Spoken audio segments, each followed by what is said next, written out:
Welcome to the Life You're Made For with me, Dr. Heather Penny. We're going to be having conversations that talk about us spiraling up versus spiraling down, because we all want to be living lives that are about thriving, not just surviving. This is the life you're made for. So let's get going.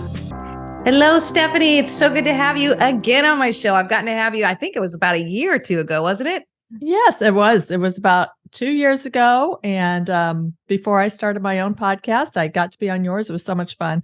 And we've stayed in touch. So thank you so much for having me. Oh, you're so welcome. We have similar focuses in life. And I think what we're really wanting to do, which is to support moving humanity forward, to put it probably really basically. And that's who I love partnering with. That's who I love having on the show, because, you know, I really do believe that the life that you're made for is so unique to each person. So this is why I was excited to have you here, because I know you've just finished writing a book. We got to talk a little bit about that. But I also want to just hear where you're at right now in life and what are you thinking about? Well, I appreciate that. Wow. I like big, wide open questions like that. And so where I am is I had a successful career that I enjoyed and retired. And it's so nice to be in this period of your life where you're really reflecting. Mm-hmm. And I have adult children like you have adult children. My sons are a little bit older. And I kind of hit this point where I thought there's going to be a day where they might be old enough that they would be interested in knowing my story of an experience I had with a business. But they only know the highlight reel of that story. They grew up with it. But they don't know the real stuff, the backstory, the failures and the challenges. And I might be gone. So I thought, you know what, I'm just going to write this story with life lessons for my sons. Maybe they'll read it when they're interested. And I put it on the shelf. And then about 6 months later, a publisher opportunity came up and they published it. So now it's a book. And here's the funny thing, Heather. If I had had that manuscript sitting on my computer like right now, do you think my sons would want to read it? No, they don't want to read it. But the funny thing is, since it's now official between two covers, published as a book, they're reading it. So if that's what it took to get my sons to read my manuscript, okay. But what's interesting to me is not about the book. It's about being at the point in your life. Like if we could go back to our younger selves, if I could go, I'm 60, if I could go back to myself in my 20s, what advice would I give myself? And it seems so clear to me now, but you have to figure it out for yourself. It's kind of like you have to go through it yourself. And we were talking before we started about this whole idea of this epidemic we have in our country right now. And if you read statistics, it's really startling. Like compared to 20 years ago, it's the epidemics like loneliness. 51% of Americans today identify as being lonely, unhappy. Okay, so I'm not talking about clinical depression because that's another topic and that's not anything that's easily fixed. I'm not minimizing clinical depression, but I think a lot of people kind of feel a disconnection, kind of a malaise, kind of questioning, you know, what am I about and do I matter? And do people understand me? And I think there's just a huge disconnect between people. And so you look at that and you say, I don't know why, but I'm more concerned about what can we do about that? So how can we, I'm a believer. I have faith in God. At 60, I'm like, well, I think there's an easy formula. It's called believe in God and trust him. Well, you know, that from a pragmatic point of view, my sons would say, okay, Mom, but what about today? What about the challenges I'm having today? So I love to read. And right now I'm reading a couple of books about the human experience and about what I'm talking about, this loneliness. And one is on the science of happiness. It's a Harvard professor. Most people, their goal is to be happy. We don't say that out loud because it sounds selfish. Maybe it sounds pithy. But the truth is we want to be happy. Now, if you're a person of faith, you might say, I want peace and contentment and joy. All of these are terms for you just want to feel good. So years ago, let's call it 100 years ago, the popular psychological theory of the day, Sigmund Freud. And his theory was that you experience happiness through pleasure. That's how people get happy. doing things, eating things, drinking things, whatever brings you pleasure, that's what'll make you happy. And then kind of a mid last century, Viktor Frankl wrote a book called Man's Search for Meaning. And he had actually a psychiatrist actually, who had survived Nazi concentration camp. And he observed and wrote about the human phenomenon of how did some people make it through that, and his theory was, no, it's not pleasure that makes us happy. What it is a sense of purpose. And I think that's where I've landed. I think that if people have a sense of purpose and then add on, this is my story, if you have something you love to do, can you use that to help other people? That's the magic equation, because if you can, you have found a purpose. And you have found a purpose outside of yourself. Another book I'm in this book by the Harvard professor, he calls it, the book is called Build the Life You Want. He wrote it with Oprah. He also talks about this whole self-esteem thing. If we feel badly about ourselves, we look at ourselves, we focus on ourselves, thinking that that is how we're going to feel better.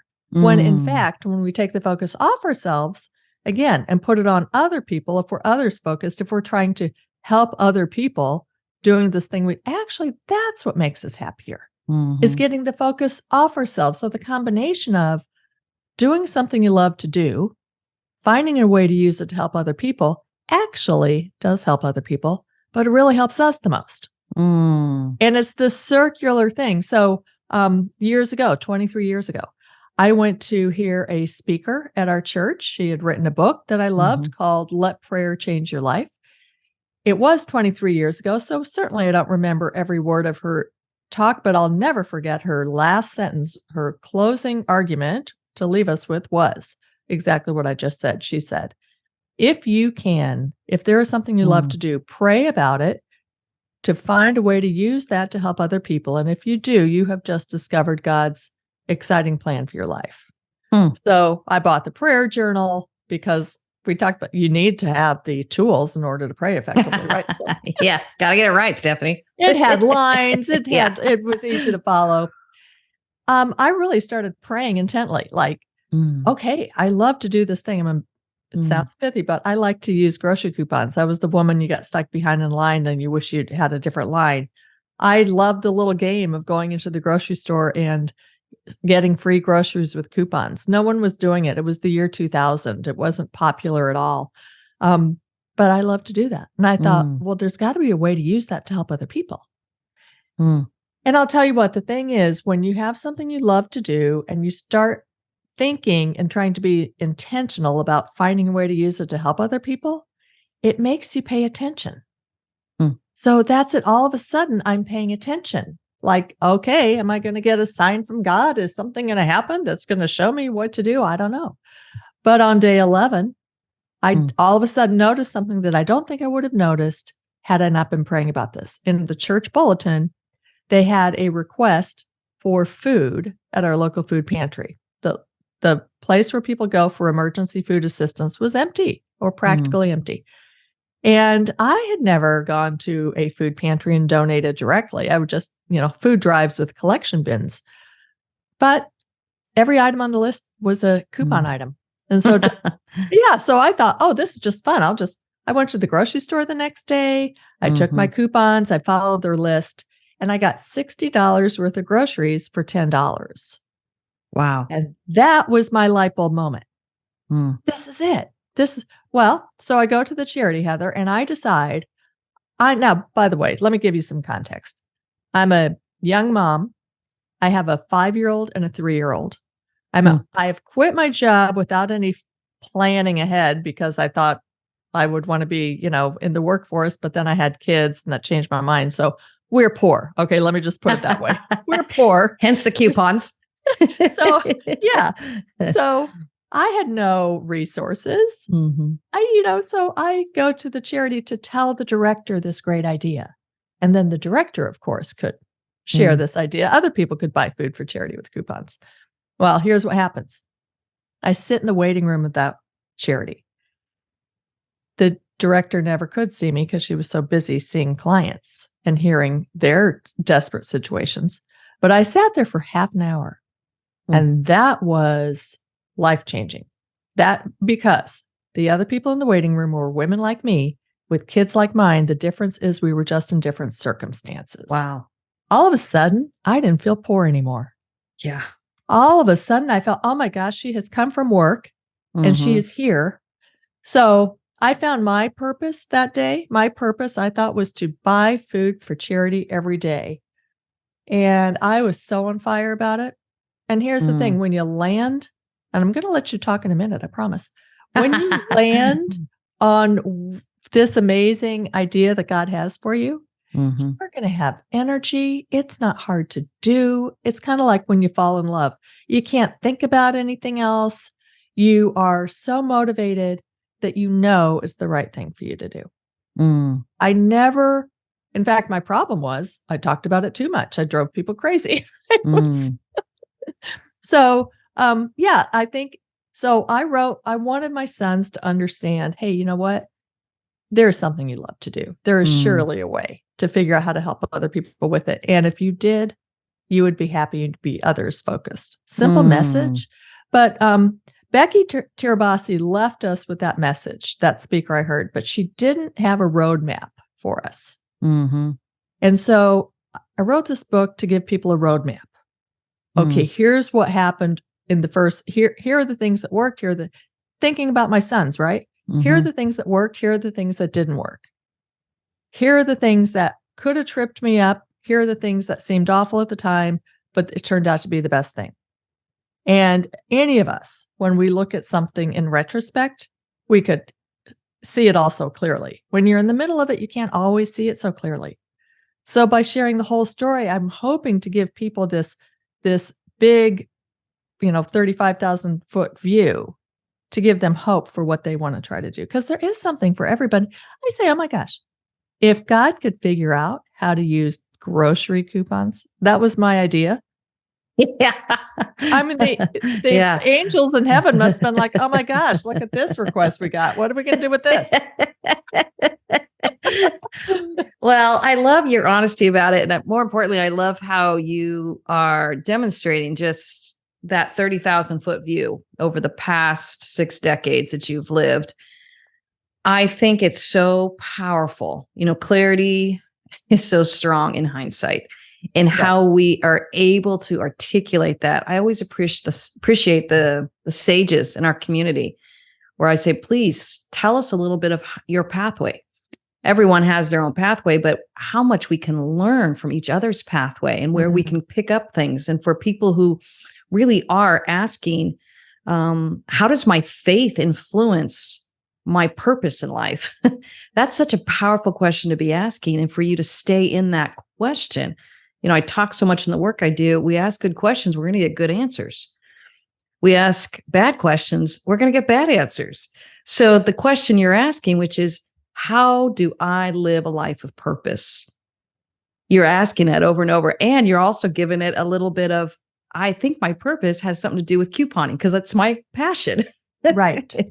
So I appreciate your overarching perspective of it. And when you shared a little bit about the purpose that you found in that waiting room, it really hit me that it was your perspective that kind of got changed. And that's where I hope our listeners are hearing that. I think life gives us opportunities to change our perspective so that we can find our purpose versus just looking for it to drop on our head or just pursuing pleasure, which we all know has a dead end. Pleasure is only fun for a season. And don't get me wrong, I want to see everyone eat good foods and go on great vacations and do fun stuff and do some self-care and pamper themselves. But if that's our end game and we have no purpose in our life, all of us eventually feel it. All of us. Otherwise, Hollywood would be a very happy place. And as we know, they've got millions and even billions of dollars out there, but they're still not happy. So I think as we really look at this idea of purpose, what I'm hearing is the sages in our world are starting to really talk more about that. And Viktor Frankl, I love that you brought him up. Boy, he earned the right to speak to it because he went through World War II concentration camps and actually chose to stay there. I just finished reading this book not too long ago, so it's fresh in my head. But yeah. And his book is Man's Search for Meaning, for those of you who don't know it. But he was a very popular book right after the end of World War II. And so it was just really powerful of how he stepped into that conversation around purpose. And one of the stories that's coming to my mind as you were talking is he shares about being in the concentration camp, and the Nazi guard came into their room and said, all right, I'm going to kill you, this guy. And he's just started pulling this guy out of the line, said, I'm going to kill you. And the guy just dropped to his knees and said, please don't kill me. Don't kill me. I've got a wife. I've got kids. Please don't kill me. And a priest stepped forward and said, kill me. I have no wife, no kids. Oh my and gosh. The Nazi guard did. So Victor was a witness to this. And he killed the priest and let the other guy go. And it so impacted him. And going back, and it's a dramatic example, but that was a perspective that really influenced Viktor Frankl.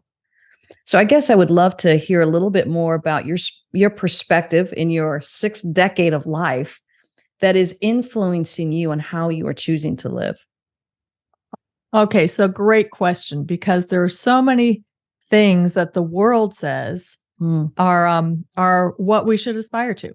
You know, so many measures of success, and so many they're good things, right? I mean, if you're successful, maybe you make more money.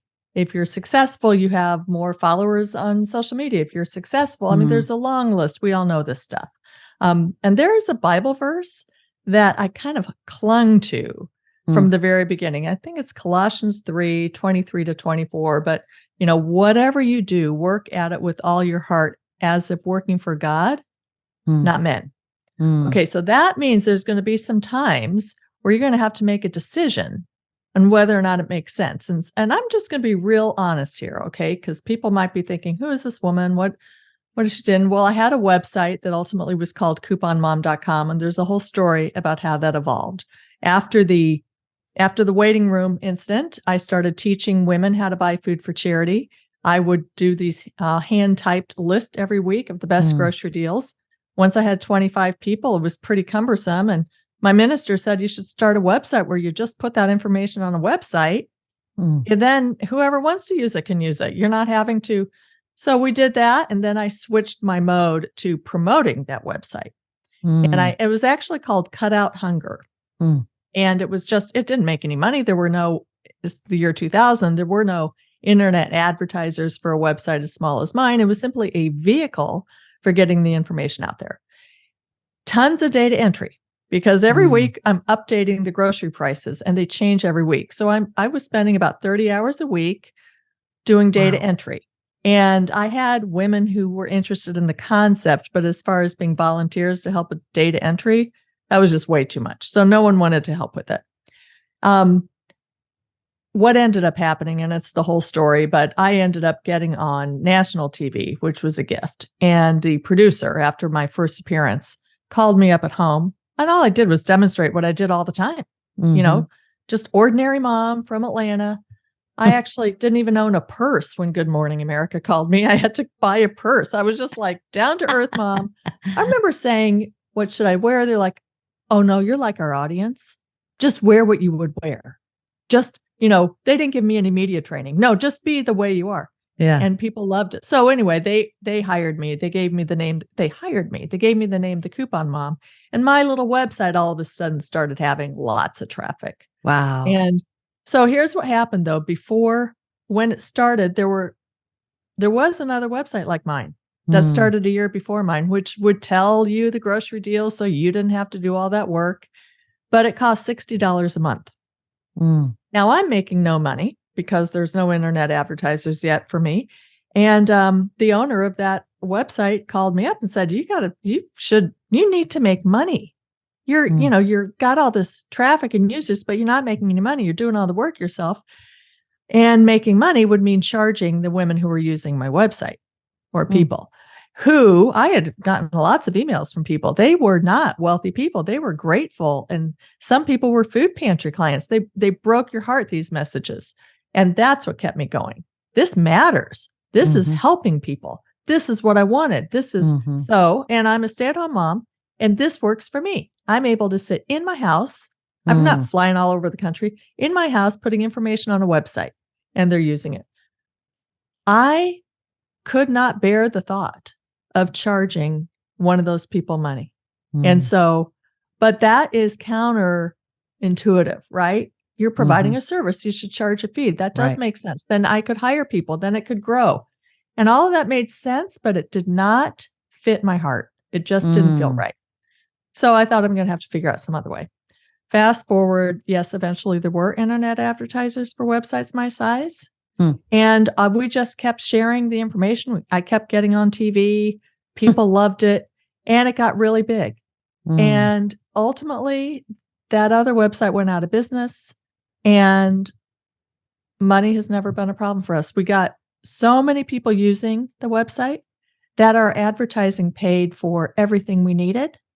And so now, yeah, I mean, who would have thought that at the beginning when you said, no, you should charge a fee? Of course, that makes sense. But that is what I'm talking about. Sometimes you just have to follow your instincts to say, I know it doesn't make business sense. And in the end, it made a lot of business sense. It ended up becoming a multi-million-dollar company. Oh my goodness, Stephanie, that's amazing. And I spent $35 to start it. Oh my goodness. So, any business person who looks at this, it just doesn't make sense. My son, who I told you is finally reading the book, well, he's a 30-year-old financial analyst for a bank. And now he's looked at the book and he's like, Mom, it makes no sense at all. I said, I know. I mean, I can't even operate the remote control. I really am the worst technically. He's like, I said, I know it doesn't make sense. It doesn't always have to make sense. We got this great big God who can do some amazing things. And sometimes that's what I mean. I clung to that Bible verse. So the happy point now is, here's my dream now, Heather. I know you said in the beginning, my dream now is that I have this luxury of being able to write a book, of being able to talk to you about it. I'm not in a rush. If, whoever discovers it, someone might, it's called Imagine More, do what you love, discover your potential, based on Ephesians 3:20, which is God can do immeasurably more than we ask or imagine according to his power that's in us. Even if you can't operate a remote control, you can have a website with millions of people. I don't get it. But so I did get an advance for this book. A publisher gives you money. And 100% of that is I'm using it to give grants to people. I call it, we give small grants to people with big dreams. I would love nothing more to sit at home, get emails from people telling me their big dreams. Because I think there's a lot we can do. I've thought of you, Heather. We can have a group. I have a Facebook group page all ready to go. People can join. We can have speakers. We can do Zoom workshops. Heather could be our speaker.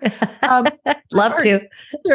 We could have maybe enough people. We could have an in-person thing. We could have, I can give out these grants to people. We're going to have when I started my first initiative before I got on TV or anything, and I had no money, I was eating my yogurt, and on the lid of the yogurt, it had information about an essay contest they had, which was, if you were trying to start a charitable initiative, the prize was $1,000.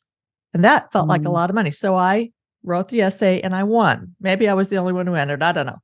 But I got $1,000. You know what? I mean, I started this website with dial-up internet. I mean, seriously, $9.99 a month. Those modems. Remember the noise? I remember them. Yep. That's dating us, isn't it, Stephanie? It is. And I'm using the family computer, which is so old. So I used the $1,000 to buy a new computer, and I got DSL internet. That was before. And, but more than that, I got the affirmation from the company that they thought it was a good idea. Wow. So that's what I really dream about. I dream about maybe younger people are going to come along, maybe older people, to be able to give people affirmation. I love that. I would just love nothing more than to talk to people all day long about what their dreams are and encourage them and maybe connect them with other people and see what happens. I love it. I can see then why you wrote the book, and that was going to be my follow-up question, but I think I can answer it for you. You want to encourage people to imagine more and hit that potential. And I think that's what's so exciting is you modeled it. you're not just telling people to think this way or chant a certain phrase, or if you think positive, it will come to you. What you're doing is saying, hey, I lived it out. And here's how I lived it out. And I believe every human has the possibility to live it out and actually do more than they could ever dare to ask or hope. So I think it's just so powerful to hear you share that. And I want to say you've earned the street cred to step into those conversations. And I'm excited about our next generation that gets to cross paths with you, because we need more voices out there that are fighting against the cynicism and the bitterness and the fear and really the loneliness. Part of the loneliness is this isolation and you putting yourself out there over and over and over, everything from a little group of moms in your neighborhood to national TV. I mean, that had to be scary so many times and such a vulnerable feeling to keep doing that over and over. That's right. And so I actually tell people, because I write about it in the book, fear. The scariest thing ever for me was the first time I went on national TV. I bet. I couldn't even imagine. That to me would be like jumping off a cliff, or like I've never parachuted, I've never skydived, but it would be like that. It would be that scary. But at the same time, when you don't have any money to market something, there was no social media back then. So your only opportunity was to get in the media and to go on national TV. If they had 6 million viewers, there was no way I could ever afford advertising. Yeah. So you had to do it. So there are things we do have to do. But coming on the other side of it, when you do that, when you actually jump off the cliff and you survive it, not only survive it, but it ended up turning into something wonderful, it gives you stronger faith in God. That's all I can say, because you're like, that I could not have done that. But the whole idea is that if I had tried to pick something that wasn't my favorite thing to do, I might have felt like an imposter. But if you truly just hone in on the thing that you are so comfortable with, you love to do so much, this is what I want to do. After reading the book, my son called me up and he said, okay, I have an idea, except it seems kind of self-centered because I like doing it so much. I said, oh, that's the whole idea. Yes. You love doing it? Yeah. Yeah, he loves to play tennis. Perfect. Loves tennis. And he said, so I'm thinking about like going to an after-school program, buying some tennis rackets, getting his buddy who likes to play tennis and teaching kids how to play tennis and playing tennis with kids. Just that single thing. Think about that kid. His parents don't play tennis. Maybe his parents don't have time to, they're working. Will he have, and now he's got a tennis racket and he's got a bunch of crazy couple 30-year-old guys who think it's fun. That's exactly what. So when I went on Good Morning America, I was terrified. And my brother finally said, what is Diane Sawyer going to ask you about grocery coupons that you couldn't answer? I love that. He said, a good brother. She's not exactly going to ask you about the Middle East. She's going to ask you about, and all of a sudden I was like, he's right. There is nothing anyone could ask me that I wouldn't know. So stick with your topic. Don't go outside your lane. But that helps you not be afraid. And actually my brother, that sentence talked me off the cliff. That was like, that's powerful. Right. Yeah. I don't need to worry about it. She's not going to ask me anything. Oh, I love it. Those famous people, I'll tell you what, they really do not understand grocery coupons. I'll tell you that. They don't need to, do they? Oh, I love that. Yeah. And I think too, just learning as we're aging to be very comfortable with where we are saging, and I know that was our last conversation, that we're saging, not aging. But I think it's that awareness of saying, oh, I don't know about the Middle East, and I am not competent to answer that, but I do know coupons. So let me talk to you about that. Or in my case, working in corporate America, working in these business fields, I don't know about what their industries are. I'm not going to even pretend that I know what their industries are. But do I know how humans learn and grow? Oh, you bet I do. So I have no problem with saying what I don't know, but being very confident in what you do know. And I think that is almost a humble confidence that we can move through in life that will help us step into that purpose, but really use our voice to articulate, hey, this is what I am good at. And I think that's what I really want our listeners to hear, because that was a little bit of my take as I'm listening to you, Stephanie. And I want to say, people, do not be do not be scared of saying what you're good at. And don't be scared of saying what you're not good at. You get to show up with your true self. And what I'm loving about Stephanie's story is what she loved was couponing. And look what happened to her in just this huge life of abundance. And then how her faith was integrated in that to just pull her up to even higher. And many of you know my faith is important to me as well. I believe many of these principles we can do without God. But I believe that when we integrate our faith, we take it to whole new levels that we don't even have the comprehension for.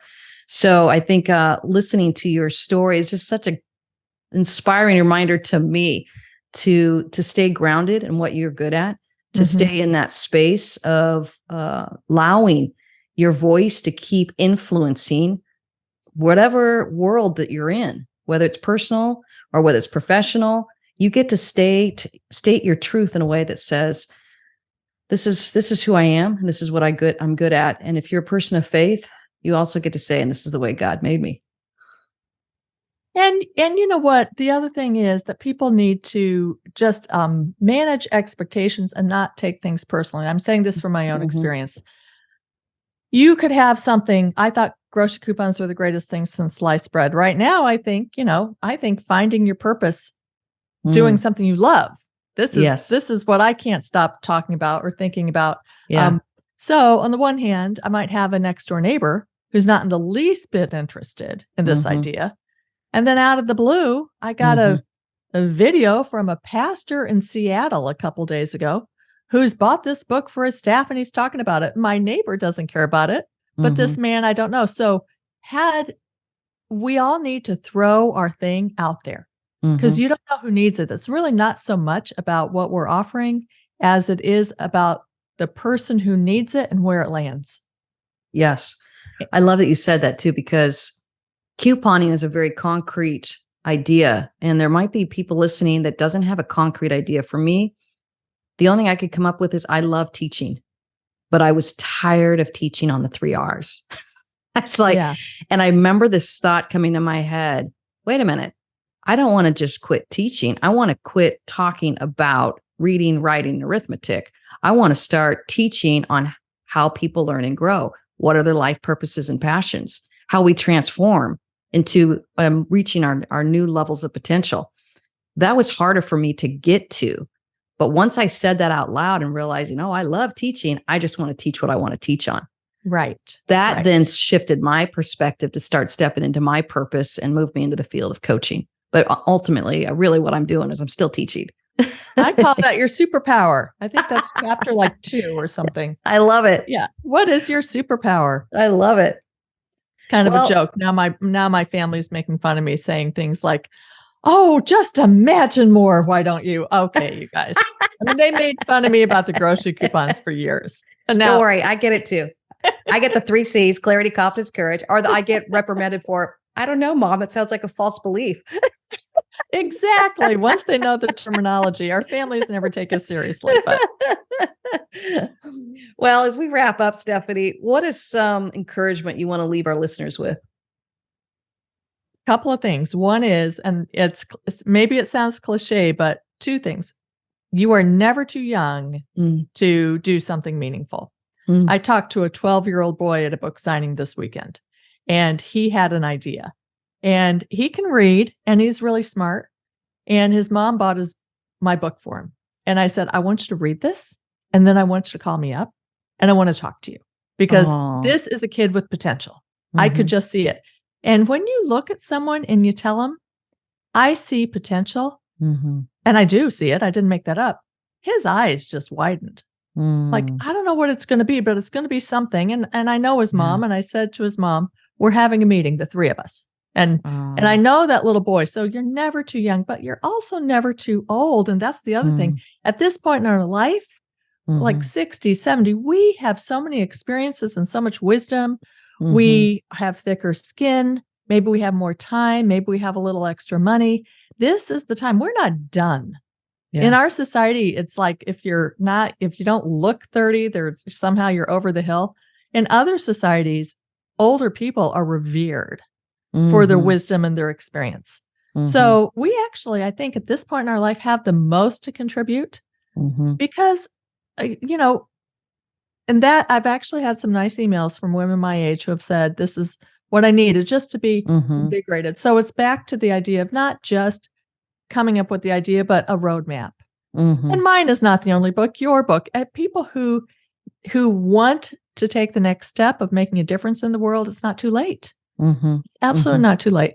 And you might know someone who's struggling with, what am I supposed to do in this life? I think it's super important. I wish I had started reading books that made me think earlier in my life. I was reading a lot of, I don't know, romance novels. What was I reading? I don't know. But books that make you think, I think, are what push you along. You and I both have in common that we read Bob Goff books. Yes. Which is kind of what started this journey for me. So there's so many great writers out there, and we can read. I hope, if I'm 60, I'm like, okay, do I get another 20 years? I don't know. I'm in the last quarter. Yeah. Okay, I hope I can accomplish more than I did in my second quarter. Agreed. Yeah. And just a shout out to Bob Goff. He had just written the book Dream Big, I think, when you and I met.